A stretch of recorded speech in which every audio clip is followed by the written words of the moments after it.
Assalamualaikum warahmatullahi wabarakatuh. Selamat malam semuanya.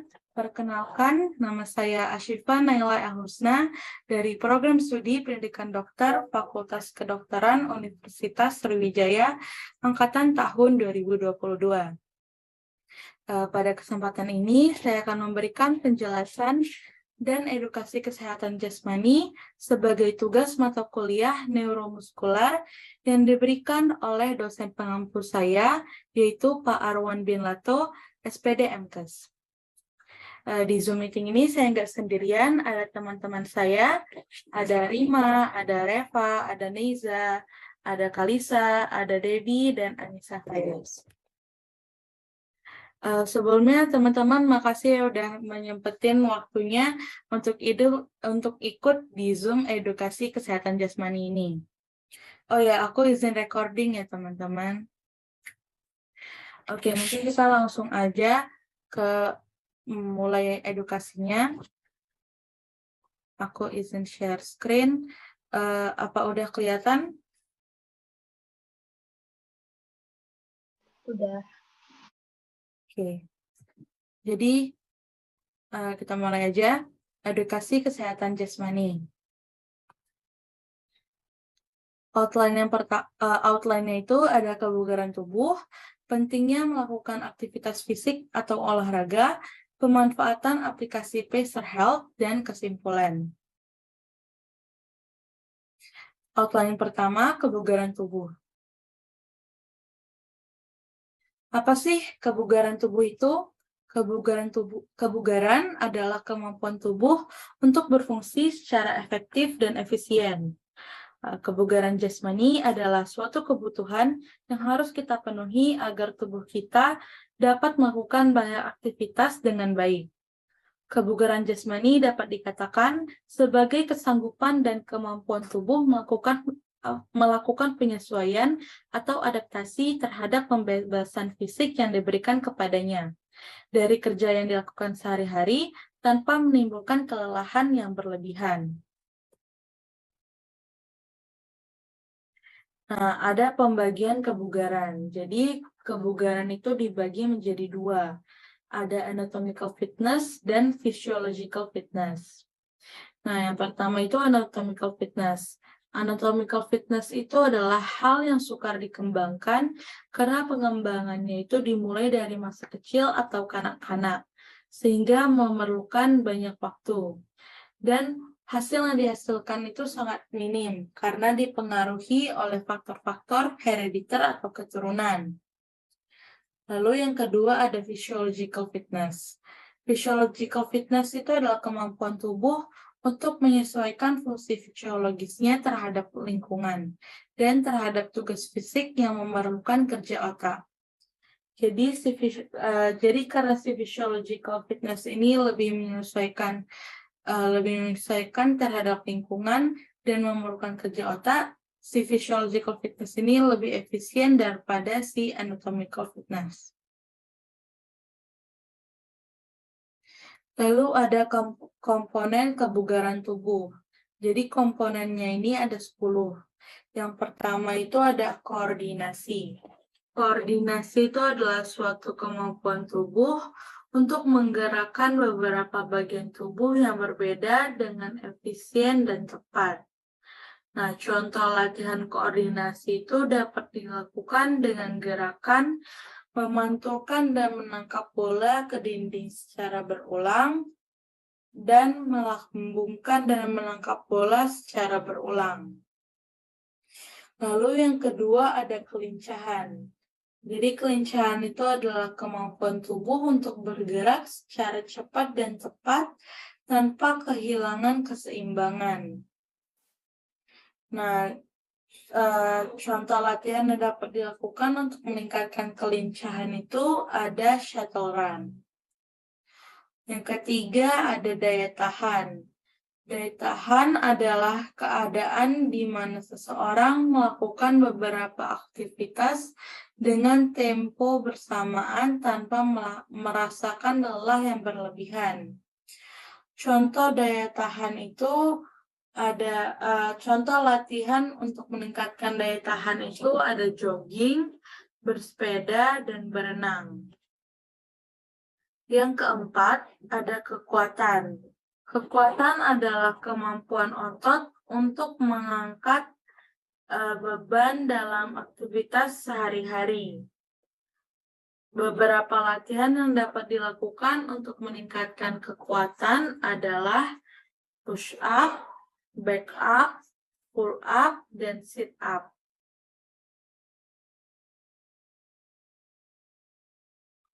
Yang kelima ada daya ledak.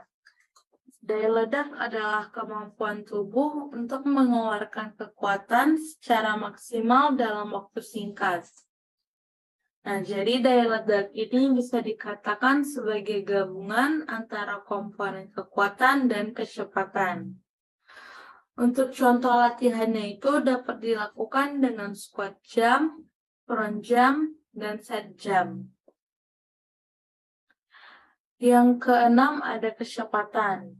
Kecepatan adalah kemampuan tubuh untuk melakukan pergerakan dari satu tempat ke tempat yang lain secara cepat. Kecepatan ini dibagi menjadi 3, yaitu kecepatan sprint, kecepatan reaksi, dan kecepatan bergerak.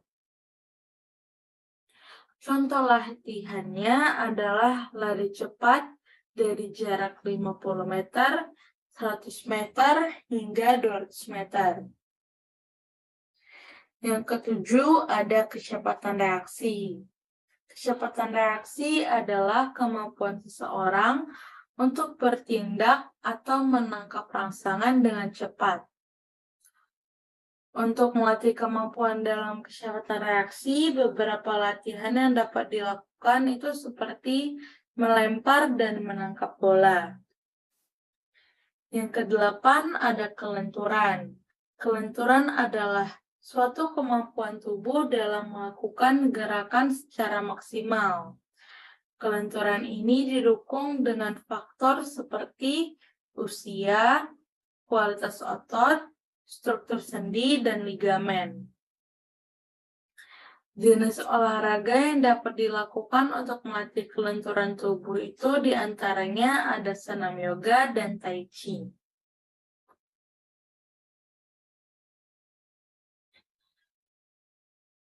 Komponen ke-9 adalah keseimbangan. Keseimbangan adalah kemampuan tubuh untuk bertahan dari suatu tekanan atau beban.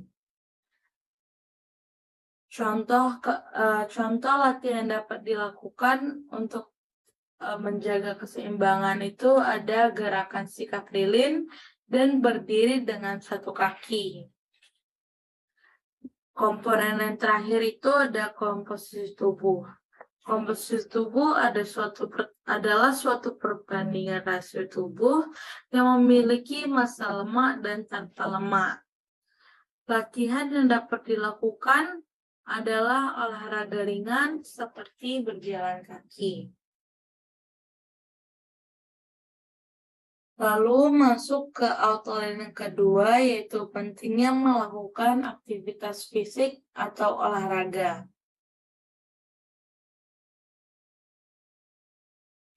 Nah, jadi tuh baik banget yang nanya waktu itu aktivitas fisik dan olahraga itu beda atau sama sih? Jadi aktivitas fisik dan olahraga itu berbeda ya teman-teman. Yang kalau aktivitas fisik itu adalah segala bentuk gerakan tubuh yang terjadi karena kontraksi otot rangka yang menyebabkan peningkatan kebutuhan kalori atau penggunaan kalori tubuh melebihi dari kebutuhan energi dalam keadaan istirahat. Sedangkan kalau olahraga itu ada suatu bentuk aktivitas fisik yang terencana, terstruktur, dan berkesinambungan yang melibatkan gerakan tubuh berulang dengan aturan-aturan tertentu yang ditujukan untuk meningkatkan kebugaran jasmani. Jadi kalau aktivitas fisik itu lebih ke kontraksi otot rangka, sedangkan kalau olahraga itu lebih ke aktivitas fisik yang terencana, terstruktur, dan berkesinambungan untuk mencapai tujuan tertentu.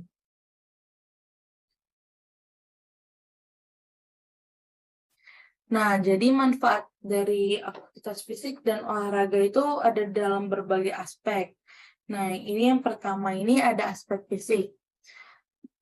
Manfaatnya dalam aspek fisik itu menurunkan resiko terjadinya penyakit degeneratif, memperkuat otot jantung dan meningkatkan kapasitas jantung, mengurangi resiko penyakit pembuluh darah tepi, mencegah, menurunkan atau mengendalikan tekanan darah tinggi, memperbaiki profil lemak darah, mengendalikan berat badan, mencegah, menurunkan atau mengendalikan gula darah, mencegah atau mengurangi resiko osteoporosis, memperbaiki fleksibilitas otot dan sendi, serta memperbaiki postur tubuh, dan meningkatkan sistem kekebalan tubuh. Lalu di aspek lain itu ada aspek psikologis. Nah, di aspek ini manfaatnya itu adalah meningkatkan kepercayaan diri, membangun sportivitas, membantu mengendalikan stres, dan mengurangi kecemasan dan depresi. Lalu di aspek sosioekonomi itu manfaatnya adalah menurunkan biaya pengobatan, menurunkan angka absensi kerja, meningkatkan produktivitas, menurunkan penggunaan sumber daya, dan meningkatkan gerakan masyarakat sehat.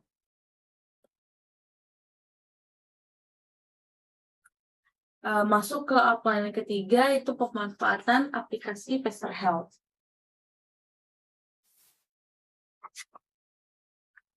Seiring berkembangnya zaman, berkembang pula ilmu pengetahuan dan teknologi yang membantu kita dalam kehidupan sehari-hari.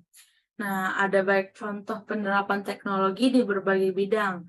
Salah satu contoh penerapan di bidang kesehatan itu adalah aplikasi Peser Health ini. Salah satu contoh aplikasinya itu adalah Peser Pedometer dan Step Track ini. Nah, jadi apa sih aplikasi Peser Health itu? Peser Health itu adalah aplikasi internet seluler yang membantu orang untuk meningkatkan status kesehatan mereka. Nah, gimana caranya? Jadi si Peser Health ini memantau kesehatan melalui aktivitas fisik yang kita lakukan dalam sehari. Contohnya itu berjalan kaki. Jadi si Peser Health mendeteksi langkah dan getaran akibat hentakan kaki saat berjalan. Nah, si Peser Health ini bisa ngasih tahu kita berapa jumlah langkah dalam sehari, kalori yang dibakar selama kita berjalan, jarak yang ditempuh saat berjalan, juga waktu aktif saat kita berjalan. Nah, ini adalah kalori yang dibakar saat kita berjalan, waktu aktif saat kita berjalan, jarak yang kita tempuh saat berjalan, dan jumlah langkah dalam satu hari. Nanti dari satu hari itu dia akan mengakumulasikan seluruh langkah yang kita tempuh ke 1 bulan, 6 bulan, dan 1 tahun. Nah, di Peser Health ini dia juga menyediakan workout seperti 7-minute workout. Nah, ini contoh workoutnya.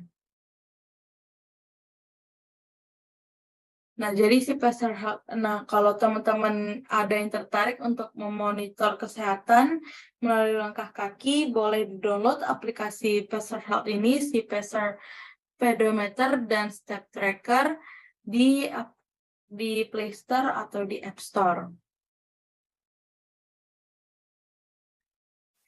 Nah, masuk ke outline yang terakhir yaitu kesimpulan.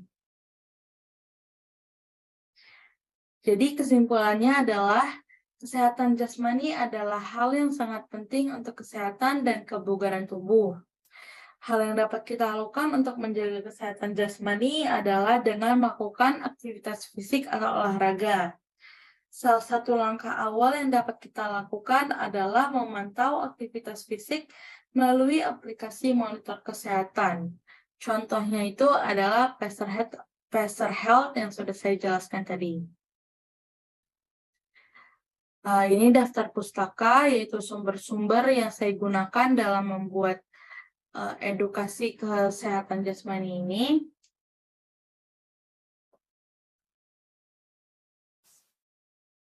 Nah, mungkin itu aja dari saya, teman-teman. Sebelumnya, makasih ya teman-teman sekali lagi karena udah menyempatkan dirinya untuk ikut ke Zoom meeting ini. Uh, Apabila ada salah kata, saya mohon maaf. Kepada Allah, saya mohon ampun. Wabillahi taufiq wal hidayah. Wassalamualaikum warahmatullahi wabarakatuh.